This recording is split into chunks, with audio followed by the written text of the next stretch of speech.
চোরা কারবারিদের অভয়ারণ্যে পরিণত হয়েছে মিজোরাম ত্রিপুরা সীমান্তের দামছড়া এলাকা। প্রতিনিয়ত বহিরাগত বিভিন্ন নেশা সামগ্রী সহ বার্মিজ সিগারেট রাজ্যে প্রবেশ করছে ওই সড়ক দিয়ে। আজ রবিবারেও এর একই অবস্থা। বিপুল পরিমাণ মাদকদ্রব্য ত্রিপুরায় প্রবেশের সময় দামছড়া পুলিশের হাতে ধরা পড়ে।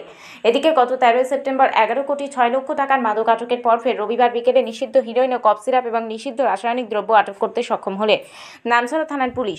সাথে আটক করা হয় 4 পাচারকারীকেও। তাদের সাথে থাকা 3টি মোটরসাইকেলও আটক করেছে পুলিশ। ঘটনার বিবরণে জানা যায়, গোপন সূত্রের ভিত্তিতে দামছড়া থানার পুলিশ তুমছড়াই এলাকায় উৎপেতে বসে। এই সময় 4 যুবক 3টি বাইক নিয়ে আসলে তাদেরকে আটক করে তল্লাশি চালালে 263 কৌটা হিরোইন, 20 বোতল কফ সিরাপ এবং কিছু নিষিদ্ধ রাসায়নিক দ্রব্য জব্দ করে। পরে 4 জনকে দামছড়া থানায় গ্রেপ্তার করে নিয়ে আসা হয়। ধৃতরা হলো প্রীতিময় চাকমা, মনোজ চাকমা, রসময় চাকমা এবং জগৎজ্যোতি চাকমা। তারাই প্রত্যেকের বাড়ি কাঞ্চনপুর মহকুমায়। পুলিশ জিজ্ঞাসাবাদে তারা জানায়, উদ্ধারকৃত মাদক সামগ্রীগুলো কাঞ্চনপুর থেকে দামছড়ার উদ্দেশ্যে নিয়ে যাচ্ছিল।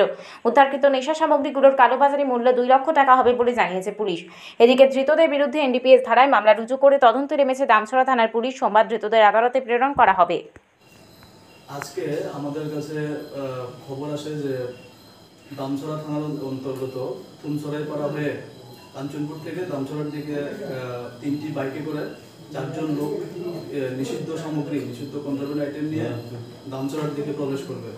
এই খবরের ভিত্তিতে আমরা তুমছড়াই নাকা পয়েন্টে আমাদের স্টাফ নিয়ে আমরা এখানে অ্যাম্বুশ করি এবং কিছুক্ষণ বাদে আমরা যে সাসপেক্টেড 3টা মোটরসাইকেলকে আমরা আটক করি এবং আটক করে তার মধ্যে তল্লাশি চালিয়ে আমরা নিষিদ্ধ কোডাইন ফসফেট 20 বোতল কফ সিরাপ এবং 263 কৌটা হেরোইন আমরা উদ্ধার করি।